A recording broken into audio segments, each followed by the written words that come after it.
So this is the second lecture in the series of 3 lectures that you will need for completing exercise 4.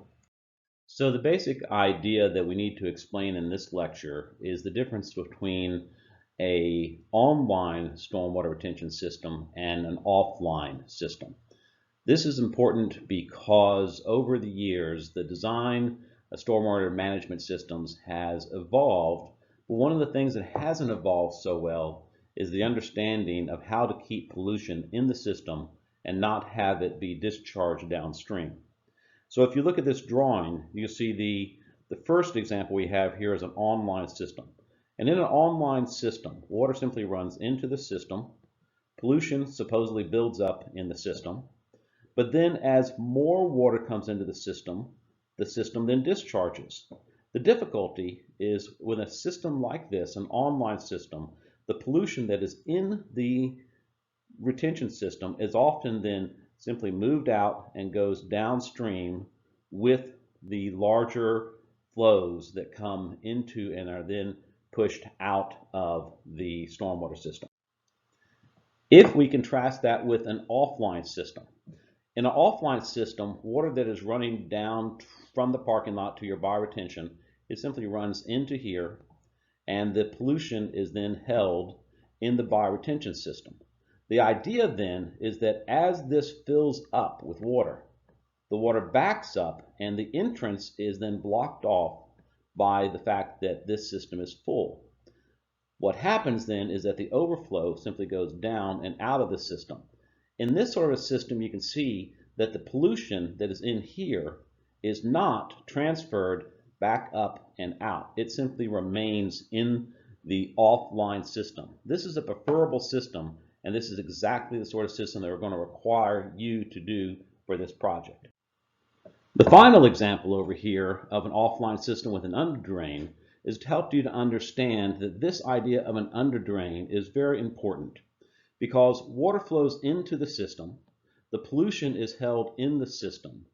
Because it then backs up and is blocked off so that the larger flows move downstream, the pollution that is in the system is filtered through the soil media, and then it is allowed to slowly trickle out without the pollution, just the water, back into the system. We're going to show you a few examples of these in a minute.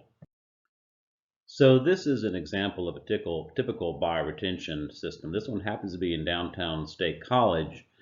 You may have seen it down on Allen Street. Notice that water is running down and into the system and simply passes straight through it. There is no separation. Basically, all the water that comes in goes this way. And it doesn't matter how much it's raining. All that water is going to come right into this system and basically flush it out. The difficulty with this is that all of this water is coming in, and by the way, they have a lovely little waterfall here, which I thought was kind of a fun thing to do. But the difficulty is if you follow this water on down, you will see that right down here is a drain. And that drain is what causes our concern here. The reason we're concerned about that is this drain right down here at the bottom is taking all of the water that flows through this system. So the idea behind bioretention is that this vegetation over here, or some of this vegetation over here, perhaps that's going to capture the pollutants.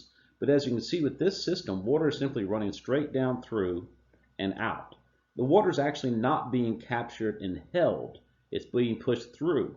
What's more is if we have a bunch of pollution that is sitting here from a small storm, then we get a very large storm that pushes through for a couple of hours. Every bit of that pollution is going to go basically right down that drain. And that's our concern about the design of most typical bioretention systems you'll see. You'll find that about 90% or so of the bioretention systems out there are designed like this. Now we want to talk for a moment about why we're trying to split these flows. And what we have here is a typical hydrograph. On the bottom axis, going back and forth this way, is time, and on the vertical axis, going up and down, is the peak flow rate. One of the things that we have to consider is that as a storm starts, this triangle here represents the dirtiest water, or the first flush. We want to capture that water and hold it in our system. The advantage of capturing the first flush is that on an annual basis, we are going to actually capture the majority of storms. So if you look at this diagram here, we've got 1.5 inches of rainfall that we are going to capture from our parking lots. In your project, for example, you're actually capturing 1 inch. But if we went to 1.5 inch, what that means is that over the course of the year, we're going to capture 80% of all the rain that falls on this site. It's not that we're going to be reducing the peak flow rates necessarily, but by capturing 80% of the water that flows on this site, that water is going to be restored into the ecosystem in some way, either through evapotranspiration or through infiltration. So this is the second reason that we want to capture and hold that first flush. So our basic idea is we want to try to restore as much as we can the pre-development condition. Because the fact is, when we develop land and we put impervious surfaces on the land, all the water that used to go to infiltration is now running off. All the water that used to go to evapotranspiration is running off. And then we have a certain portion that would have run off anyway that's running off. In the natural condition, however, you can see that this is split. We have a large portion of water. This is actually pretty much parallel to the first flush that would evapotranspirate off of the site. We would then have a smaller portion that would be discharged, and we'd have another portion that would infiltrate into the soil. We want, as best as we can, to try to restore these same processes once we develop the site. There's certainly no way we can do it 100%, but we want to try to do it as best as we can. So if we look at what our environmental goals are, what we really want to do is we try to get things back into the natural condition. That is something more like the forested condition. And if we look at this, you can see that we've got a certain portion of water that goes to inner flow. We have a certain portion of the water that goes to groundwater, and a certain amount of water that goes to evapotranspiration. But as we move in the direction of development, we get the largest amount going to runoff. And that's what we want to eliminate. We want to try to take this system and move it back over to this side. And that's the reason we are trying to capture the first flush for these many small storms, to try to restore the ecology to what it was in the pre-development condition. So as you already know, because you've seen this slide a few times by now, what we're doing is we're taking our site and you're dividing it into smaller sections so that this water can then be distributed throughout the site into each of these smaller bioretention systems. This is really critical because we try to stick it all into one spot, it simply isn't going to work. So all of these, you've already divided this out and you figured out how much space you're going to need for each of these on your site. So this is a little drawing of what a typical bioretention system might look like. You've got water flowing onto the site here, and then hopefully you've got a good amount of it that's being infiltrated into the ground if you can. We'll talk in a little bit about when you do and don't want to do that. There's also an underdrain, and this underdrain is very important because the idea with this underdrain is as water goes down into the system, it's filtered, it winds up in the gravel bed, and then it can be discharged through the underdrain back into the stormwater system at both a later time, but most importantly, the water is now clean because it's been through the soil media and through the roots and all the plant structure. One thing we do want to point out here that's a bit of a problem is this overflow inlet. And we're going to come back and talk quite a bit more about overflow inlets because that's one of the difficulties with the current designs that we see in bioretention. Now, before we talk about the basic idea of splitting flows into separate parts, I want you to understand that a bioretention system can have many different functions, and what it looks like on the surface oftentimes has nothing to do with what's going on underground.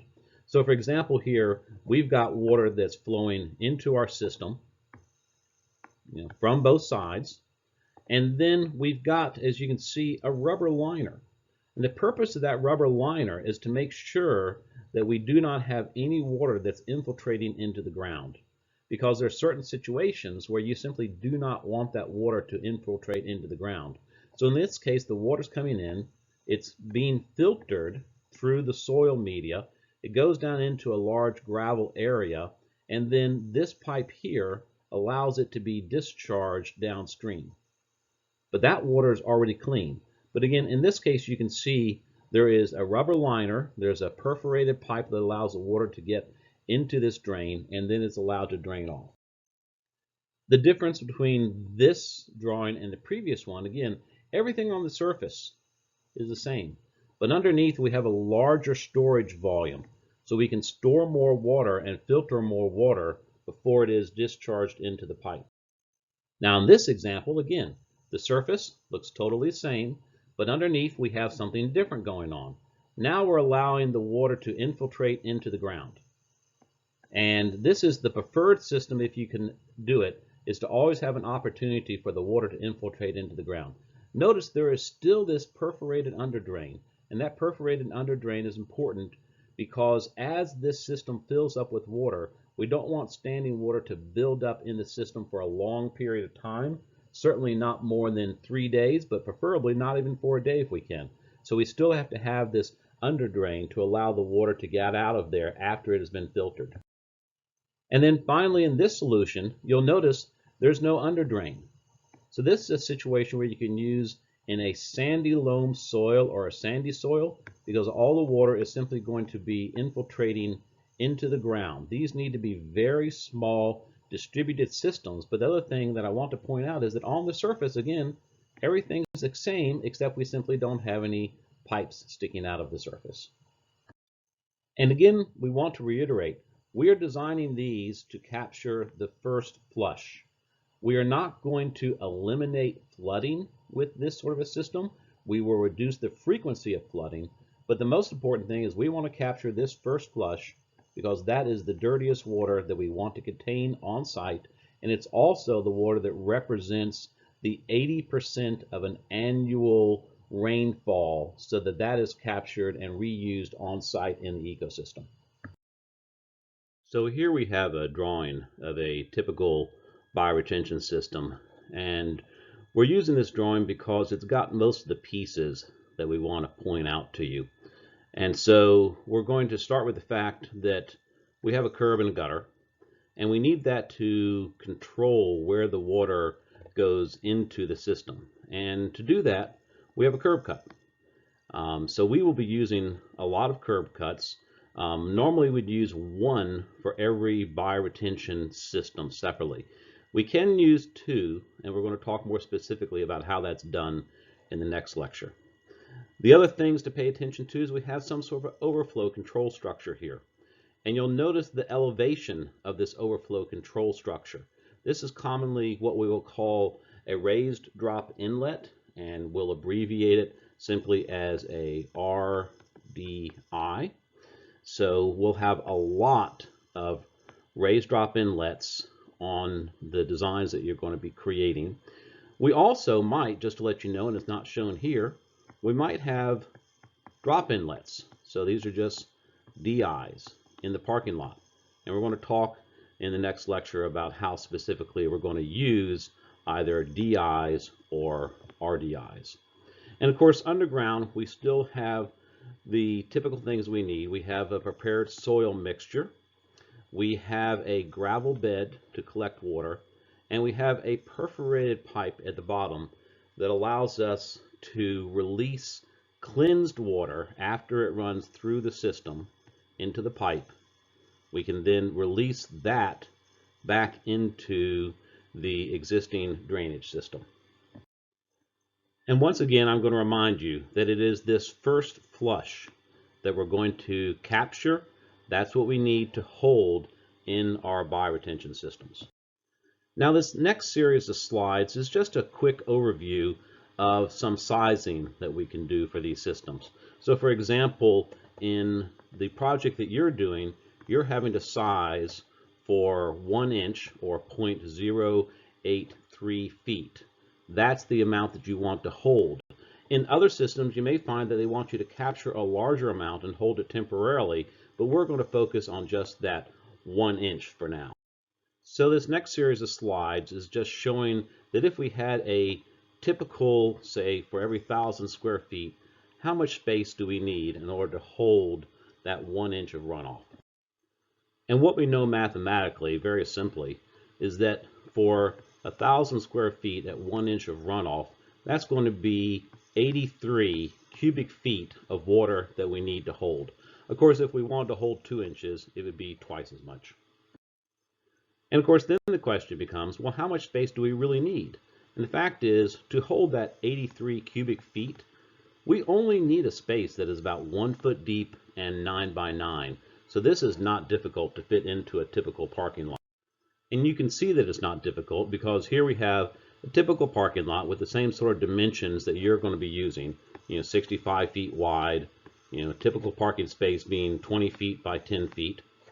And this area here is all the area that is needed for this entire parking area to be held if it was 6 inches deep, or if we are 2 inches deep, we could hold if we were 1 foot deep, we could hold twice as much water. Another option shown here is that we could make it 2 feet deep, and if that was the case, we would need even less space to hold that amount of water. I want to encourage you to try to keep these down to only 1 foot deep for now. In fact, it's going to be better if we can spread them out and make them 6 inches deep when you have an opportunity.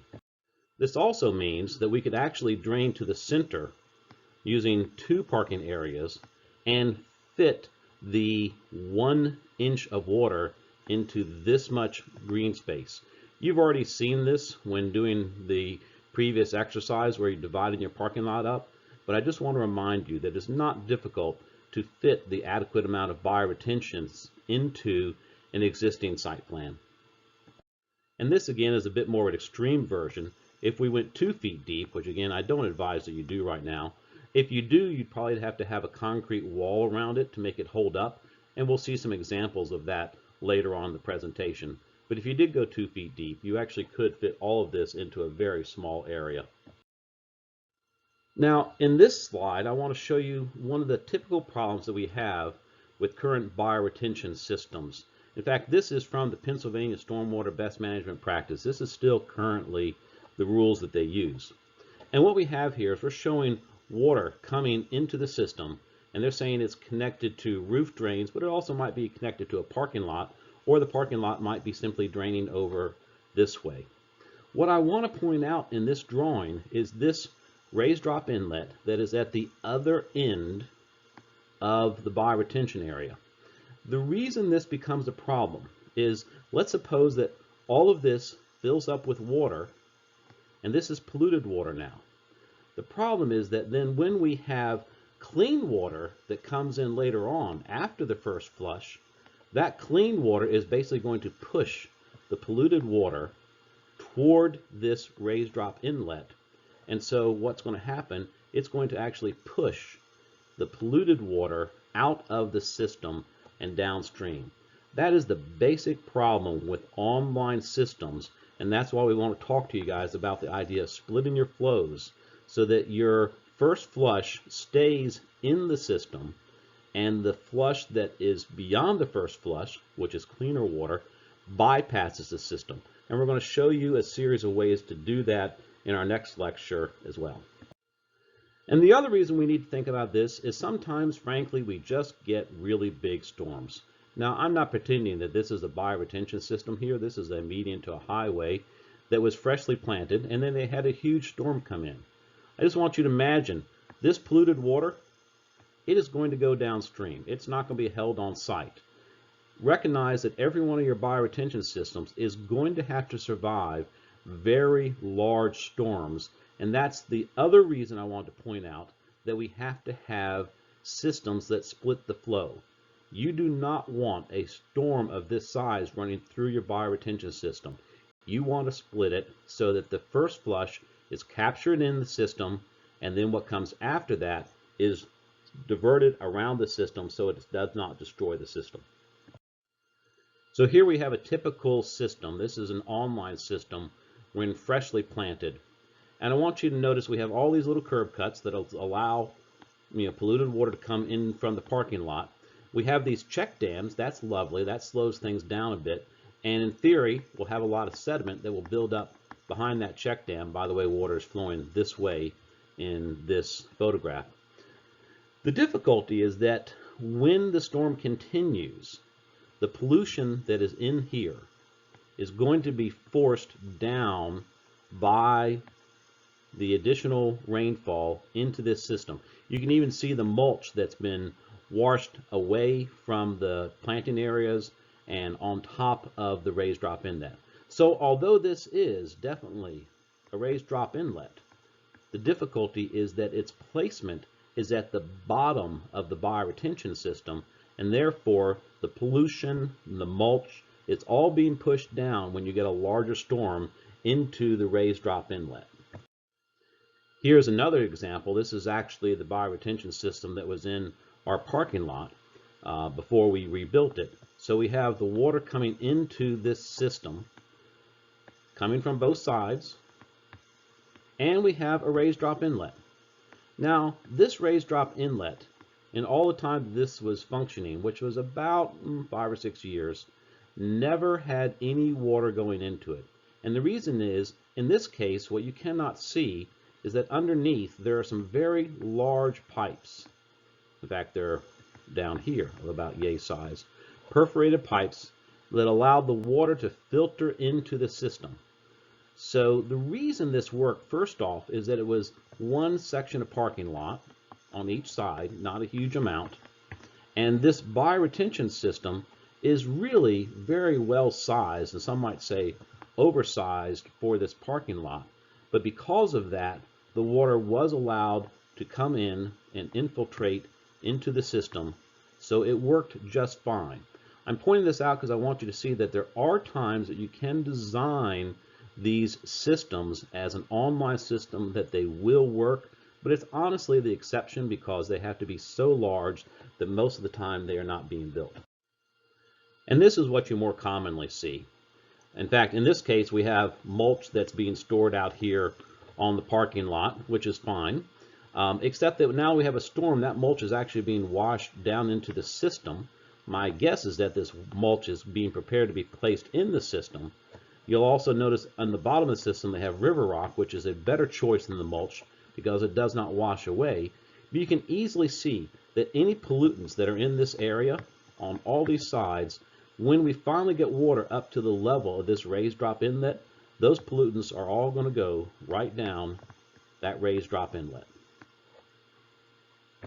So again, I'm reminding you, it is this first flush, and for this project, it's the 1 inch of runoff from any of the paved surfaces that we need to control in our bioretention systems. And this is a common graphic that we see in a lot of codes. Unfortunately, we don't see it in enough codes, but it very easily lets you understand what's going on. You've got water that's flowing into the system, and then when a larger storm continues, and that water may be cleaner, it's still going to be pushing the dirty water out of the system. That is in contrast to an offline system. In an offline system, water is diverted into the system, and then when a larger storm comes along, that water goes past the system because this flow splitter is backed up from the water that is in the offline storage system, and that means that the clean water goes down. We also have the option for filtered water to come out under the system via a perforated pipe to be released into the existing flow system. Here we have an older version of what is a flow splitter. A couple of terms for you to pick up on here. WQ is water quality, so a water quality basin. Here they're talking about the water quality basin flow rate. We have water that's flowing down and into the basin through these slots. And what's happening is that as this basin starts to fill up with water, these slots become blocked. What happens afterwards then is water that continues to come down has to be diverted a different direction. And as you can tell by my color change, the idea here is that the cleaner water, which comes later in the storm, is what's diverted downstream away from the water quality basin, so that the clean water is released downstream and the dirty water is held on site. Here are two more examples, and water in the one on one side is flowing this direction into a water quality basin or a bioretention basin. When that fills up, then the idea is that cleaner water is going on past the system. The other one example we have is an underground system. Honestly, these probably don't work as well, and they're not well maintained because they're underground. But the idea is that we have water coming into the system. It starts to fill up in a catch basin. There is a release on this side that allows dirty water to go into the water quality basin. And when it finally gets to this level, and at this point we're presuming that we've got cleaner water pushing in, at this point water overflows and exits out the system the other way. So this is simply an underground version of the same idea of a flow splitter. This drawing represents a flow splitter actually from a design out of Portland, Oregon, from their Green Streets program.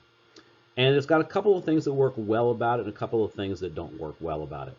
To begin with, we have water that's flowing into it. So we have our dirty water flowing in this way. You'll notice there are these little notches right here, little slits in the curb here, this little dam they put across it. The reason for that is it slows the water down so that in theory the water can only trickle in slowly into this system. If there's a big storm, the idea is that water has to divert and go around the system. Again, once we're in the system, the water is filtered through a series of check dams and then is allowed to be released out into the system and then on to a drain inlet down here at the end. And if we've got a very large storm, the expectation is all of that water will simply be diverted around. This is another version that actually probably works a little better. We have water flowing down the street like this. The dirty water is flowing into the system. Again, we're controlling how fast it can flow in by use of these small little slits in the curb here. Once this starts to fill up, the idea is that in theory, the clean water, which is now coming down, cannot get into the system, so it simply goes right down to the drain. So this is clearly an offline system that is designed to fill up with polluted water, and we size this very specifically for the first flush, which in the case of your project is 1 inch of runoff, with the theoretical implication that once you have that 1 inch of runoff, the water coming after that is clean. Here we have another example of the same idea. We have water that's flowing down and into the system. It's going to be filling up this first chamber, overflowing to the second chamber, overflowing to the third, overflowing to the fourth. And when all of those fill up, the difficulty with this design is that it doesn't actually block off this entry. When all of those fill up, water is allowed to come out and be released. So just recognize that one of the difficulties with this design is that it's not actually holding the water. So if we went back in and took that out, and instead we go down to this end and we block off that entry, then if we block off that entry, water would flow in, flow down, flow down, flow down. It would have to back up to where it's being allowed in, and that would then force the clean water to move on down.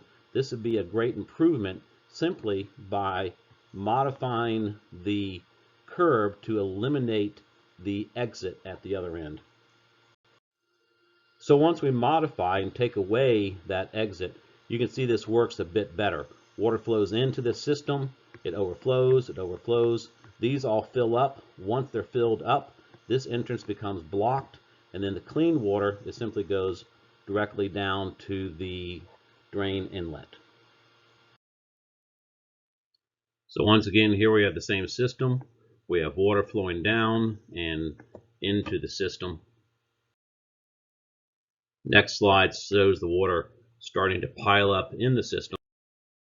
It continues to back up into the system, backing up a little bit more until eventually the entire system is full. Then water simply bypasses the system down to the drain. So now we want to take the opportunity to talk about what may look like an offline system, but actually is not. Here we have water draining into this system, and then it's draining down to this raised drop inlet. It also happens to be coming off of the sidewalk a little bit as well. That's another issue we'll talk about in a minute. The difficulty is that the polluted water that is in this system is still running down into that raised drop inlet. Where in all honesty, if we had placed that raised drop inlet up here, then this water would run down and back up, so that what would happen then is that the clean water would either go this way past the system, or if there was still opportunity, it could run into this raised drop inlet at this end. But by placing the raised drop inlet in this system down at the end here, this system is not going to work properly as an offline system. Here we have another example that is not working as an offline system. Water is flowing into the system at one end, down here at this end, but it's now flowing down through the vegetation, so in theory it's getting cleaned some, but the difficulty is when we get to the other end, it's flowing back out. And so that causes a real problem, because this might appear to be an offline system, but in fact it's simply pushing water through the system, filtering it to some degree, but it's still an online system. So when a really large storm comes, and let's suppose we have just tons of water coming into this system, it's going to push all of the dirty water out, and then all of that is going to get shoved back into the storm sewer system, which is one of the things we're trying to avoid.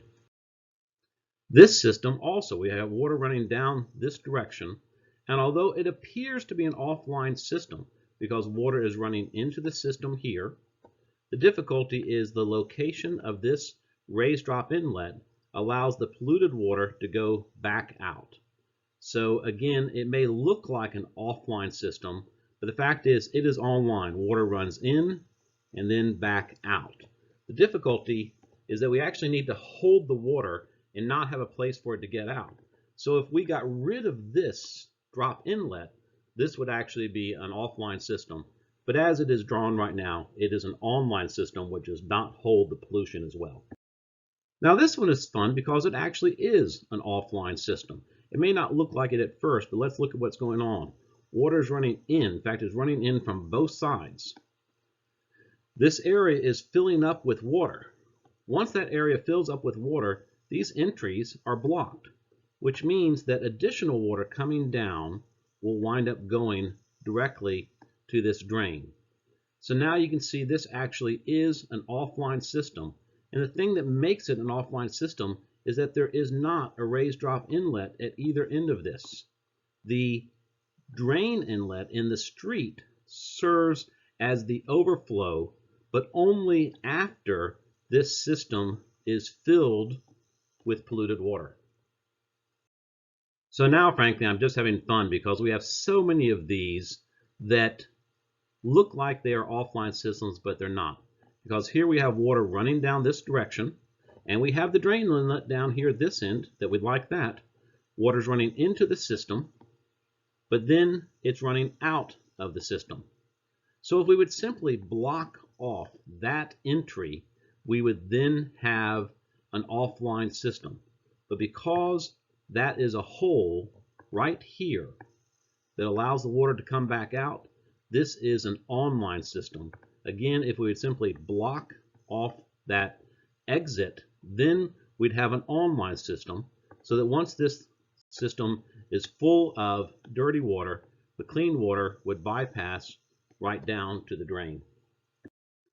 So what I want to show you here is an old system. It's a retrofit. It was designed by Keith Bowers with Biohabitats. If you ever get a chance to intern with Biohabitats, I very much want you to be encouraged to try to get a job there.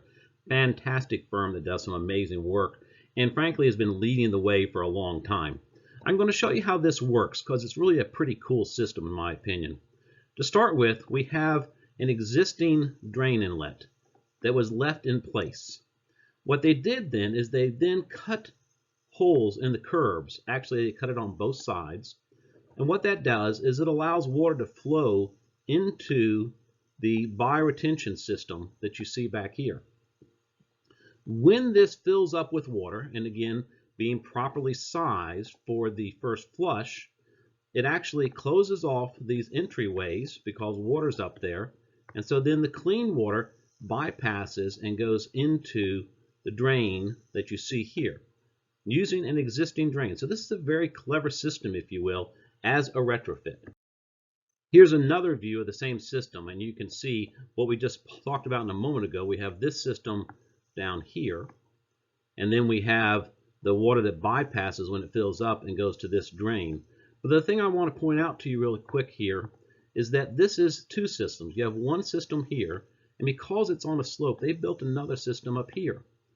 The thing that makes this work is that this sort of opening the curb, they have another one behind this gentleman. You can't quite see it up there. And it works the exact same way. When this fills up with water, the clean water or the cleaner water simply is sent downstream to this drain. The idea being that these are designed so that both of these systems would actually fill up at about the same time, which allow the clean water from both systems to bypass and go into this drain right here. And it's the proper placement of these curb cuts in elevation compared to the drain. So what we have to do here is we have to make sure that the curb cut is at the right elevation to allow water to run in first to the bioretention system, and then when the bioretention system fills up with water, this curb cut then allows the cleaner water to bypass and go down to the drain. We're going to talk a lot more about that in our next lecture. So this drawing is useful because it shows you a couple of things. First off, it shows you the three curb cuts, and also, more importantly, it shows you the grading that's done to make sure that this system works.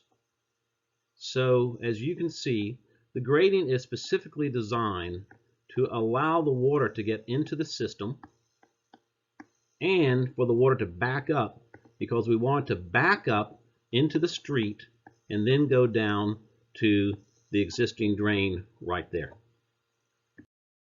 And here we have a little more detail so you can see the curb cuts and the detailed amount of grading that goes into this design to make sure that it works. Again, we're going to talk quite a bit more about this in our next lecture. Also, just for fun, this happens to be the planting plan that Keith developed for this project. This project has been copied into numerous stormwater codes to show people how to do offline systems. Unfortunately, again, 90% of what we see being built today are still online systems, not offline systems. But I just wanted you to see what happened to this design. It became so famous when he originally did it, that it became part of 2 or 3 dozen stormwater codes on the East Coast. In fact, as a result of that work, Prince George County, Maryland, which was one of the premier stormwater management code development municipalities, I suppose, started to use offline as their preferred system. And this is a little detail that they have where water is flowing in, the system again backs up, and then the cleaner water cannot enter the system, so it moves on downstream. This just happens to be a section below that they have of that plan. Unfortunately, you don't see this in many current stormwater management codes. We had to go back a ways to find these. So these are the basic pieces that you need to make a system like this work. First off, you need some sort of a curb cut that controls where the water goes in. In this case, we also happen to have a check dam behind that curb cut, actually above it. That is diverting the water this direction down towards these trees. This area fills up with water, and although water can percolate through and go down to this pipe, we also have a raised drop inlet here. And notice this raised drop inlet is located very, very close to the entry point. So here we have the raised drop inlet. Here we have the entry point. That's important because what happens is when this area fills up with pollution, once it gets to the level of that raised drop inlet, it will be clean water coming down and going to that raised drop inlet. And again, we're going to give you a lot more detail how that works in our next lecture. So here, the next few slides, we just have a couple of fun examples of offline systems and online systems that we're going to talk about. We have water running towards us. Water runs into the tree pit. We'll do this one down here because it's easier to see. And when that tree pit fills up, then water runs either out of the tree pit or, again, the cleaner water goes past it.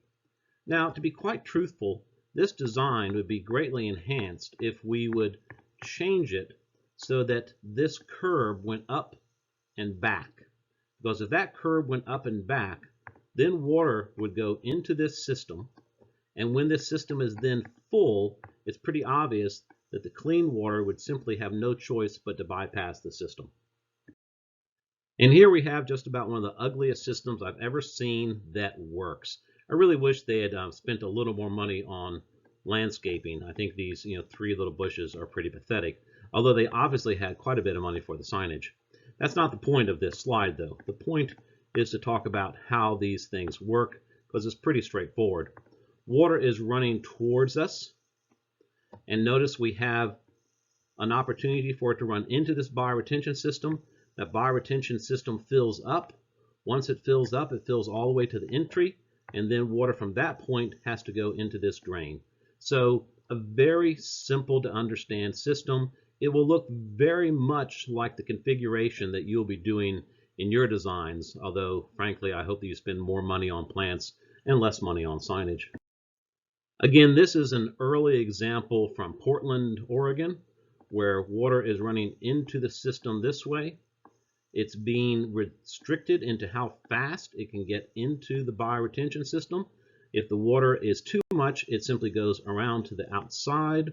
When this system fills up, then the clean water is intended to go completely around to the drain, which is here on the back side. Again, this is an early design because, in all honesty, that outlet there should not be there in current designs because that's allowing some of the polluted water to be released back into the system. Now here we have one of our favorites. This is built in Maryland as a retrofit. We have an existing island with an existing drain right here. What they did with this is they came in and they literally cut a hole in the curb. They cut a hole on both sides. You can't see the one on the other side very well. At the same time, they excavated behind the drainage inlet and they put in perforated pipes. I know you can't tell that there are a bunch of holes in these pipes. Just have to take our word for it. That's a function of the photography here. And the last thing they did is kind of clever, is they added a little bit of asphalt right here in front of the entry point. What happens then is water flows in on both sides, and the water then goes down into the ground here. When this whole system fills up, it actually blocks off the entry, and so the rest of the water that's coming this direction across the parking lot, which again we're going to say that's the cleaner water because the first flush is already contained, that later flush goes into the drainage system. So that makes it actually an excellent example of this sort of a system because we have water that's going into the system. When the system fills up, it blocks the entry. We then have the cleaner water that bypasses the system, and we also have filtered water that is allowed to release underneath. Most all of your bioretention systems should have that underdrain of some sort to allow the filter water out. Again, at this point, I just want to make it clear, these online systems, these are not something we really want you to be designing, although you will find that 80 to 90% of what you see out there is how it's being done.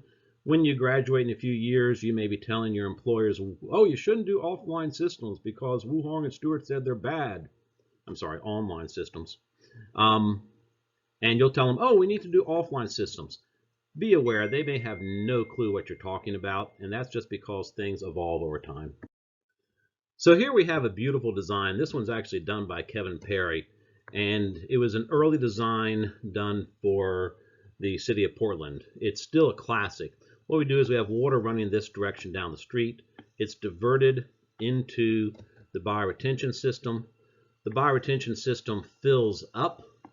The difficulty is that as this water continues to come into the system, the water that's in the system is pushed back out into the street to the drain. Now we're delighted that we have the drain there. That makes sense. But the difficulty is that the polluted water is actually being pushed back out of the system. And of course, to solve this, what we would need to do is simply come back in and close off this section of curb so there's no place for the water to get out. Then what would happen is the water would flow in, it would all fill up, and then as it continued to rain, the cleaner water would be sent past the system down to this drain. This is another design a few years later by Kevin Perry, and this was a really cool design because this was created because there was nuisance flooding in the street and the storm sewer was too far away to connect to. So what Kevin said is, why don't we just put holes in the curb, put these holes next to the street, and allow the water to simply run into the street, from the street into this system. So this is an actual offline system because when this thing fills up with water, the polluted water is not allowed to be pushed back out, and instead the water simply continues down the street in this direction as far as it can until it finally does reach a drain. But these are sized large enough that it almost never has to happen because Kevin just came up with such a clever solution.